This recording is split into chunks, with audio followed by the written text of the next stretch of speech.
వీరాకు చుట్టుపక్కల రాజ్యాలలోనూ గిరాకీ ఉండేది. ఒకరోజు తన కుమారుడు అయిన వీరాని పిలిచి పక్క ఊరిలోని జమీందారుకి ఈ నగలు అందజేసి ఆయన ఇచ్చిన వెండి నాణేలను జాగ్రత్తగా తీసుకునిరా అని చెప్పాడు. అలాగేనన్నాడు వీర. తండ్రి చెప్పినట్టే జమీందారుకు నగలను అప్పగించి జమీందారు గారు ఇచ్చిన వెండి నాణేల మూటను తీసుకుని ఇంటికి బయలుదేరసాగాడు. కొంత దూరం నడిచాక ఓ దొంగ తనను వెంబడిస్తున్నట్టు అనుమానం వచ్చింది వీరాకి. భయంతో నడకలో వేగం పెంచాడు. దొంగ మరింత వేగంగా నడవసాగాడు. ఇక లాభం లేదనుకుని పరుగందుకున్నాడు వీర. ఇంతలో దారి పక్కన ఒక బావి కనిపించి ఉంది. దానిని చూడగానే ఒక ఉపాయం తట్టింది.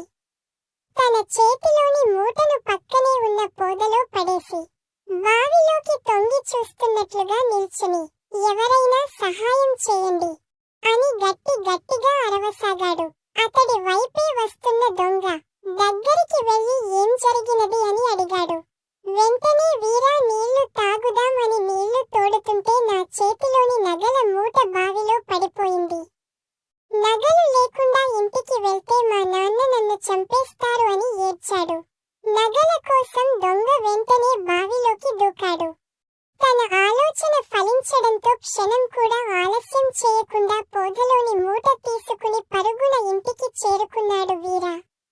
బావిని జల్లెడ పట్టిన నగల మూట కనిపించకపోవడంతో తాను మోసపోయానని గ్రహించాడు దొంగ. ఆపద సమయాలలో కంగారు పడకుండా దొంగ బరి నుంచి చాలా చాకచక్యంగా తప్పించుకున్న కుమారుడి తెలివితేటలను అభినందించాడు వ్యాపారి.